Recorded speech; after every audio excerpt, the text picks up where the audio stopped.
Hey guys, I'm Jake Baldino for GameRanks, and unfortunately, I only got to attend PAX Prime for about a day, so I had to run around like a crazy person and play as many games as I could. So here's a quick run through of the games that I played and enjoyed the most. One of the first games I got to check out was Dead Island 2, and I was very skeptical going into it because I kind of got burnt out from the Dead Island games already, which is crazy because there's only 2 of them. And Dead Island 2 seems like a nice improvement. It seems like they kind of kept things the same, but made it feel a little less dumb, if that makes sense. It's still really wacky and over the top, but it feels a little bit more grounded and real, kind of like Dead Rising 3 and how it had this grit, but it was still cartoony. That's Dead Island 2, especially when you can uppercut a zombie into the air with a sledgehammer. What I really liked was the art style. The whole color palette is much different this time, totally reflecting like a California sunset. The whole game almost doesn't have a look that strives for realism. At times it almost looks a little cartoony and cel-shaded. It's not at all, but the lighting kind of makes it look like that, if that makes sense. But overall, it was pretty fun to bash zombies. It didn't seem like the stamina meter was really a factor anymore, so that was cool because you could just go apeshit on zombies for as long as you want, and that's what everybody wants, right? What really surprised me though was Escape from Dead Island. This is like the spin-off game that's coming out earlier before Dead Island 2, and it's a third-person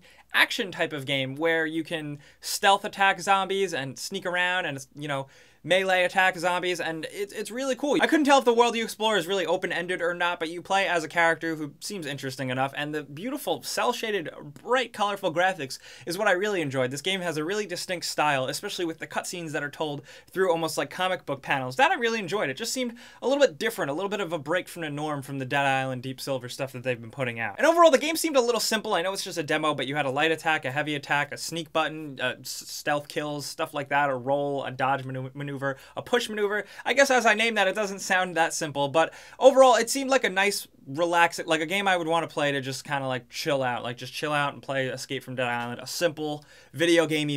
I also got to see a brief playthrough of some Assassin's Creed Unity, and they were showing off the new mode, Heist mode, which is cool because it's a 4-player co-op mode, not unlike the modes that we've seen before, but this one tasks you and your friends with sneaking in and infiltrating into a building, stealing something, and leaving undetected. What I thought was really cool was that the more you get detected and the more you mess up, the less prize, the less money you steal away, and I thought that was interesting. Seems like that could be a lot of fun, especially if you crank up the difficulty and play with a couple friends.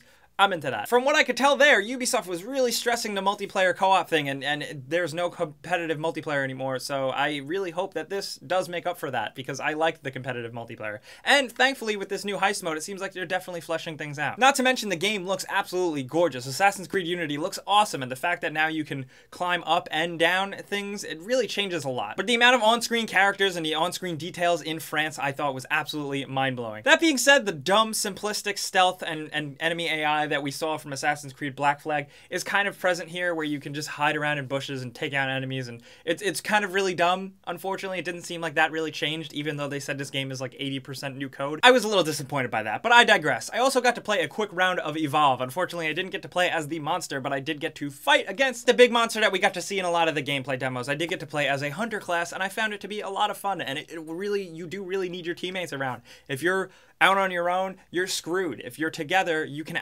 have a chance at taking down this monster that is growing bigger and bigger as the level progresses. And I thought that was really cool. The game really, you're going to see this like marketing hype buzzwords a lot, cat and mouse, but it definitely actually felt like a game of cat and mouse, at least at first. Then it feels a lot like Ghostbusters, actually, which is pretty cool. There were some smaller games I got to check out. I didn't spend a lot of time in the Indie Mega booth, but I did get to play Game 4. This is the new game from the creators of Castle Crashers and Battle Block Theater, and I found this game really charming. It's a turn-based kind of battle RPG with little colorful, cute characters. Not really cute because the game can be really gory and ridiculous and hilarious, and I found it to have a lot of character. Battle Block Theater wasn't really my favorite, but I played a ton of Castle Crashers, so Behemoth Game 4 that they're calling it right now seemed like a lot of fun, and it definitely had that look that you're looking for, the reason you play those games. It's all there. I also got to play this PC game called Dreadnought, which you commanded giant giant space warships, like the size of like a Star Destroyer or a Battlestar Galactica ship, and I thought that was really cool. It controlled really well, and it was just a lot of fun, and it looked absolutely beautiful. But the sense of scale of these ships that you're fighting with,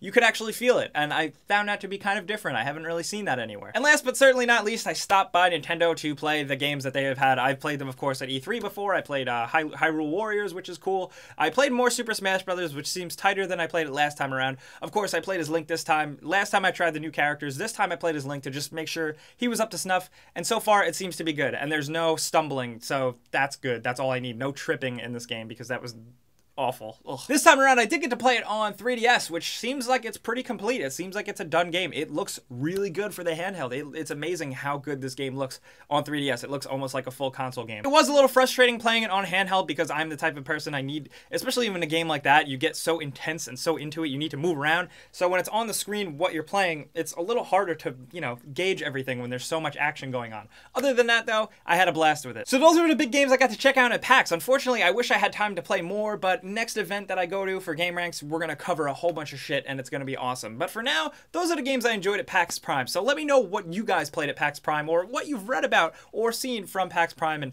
what you're excited for the most. And guys, subscribe if you haven't already, because we're doing videos like this all the time. And give this video a like, because it definitely helps us out, because we're trying to get this content out there because it's new and we're small. But guys, let me know anything you want in the comments, and as always, I'm Jake Baldino, and I'll see you guys next time.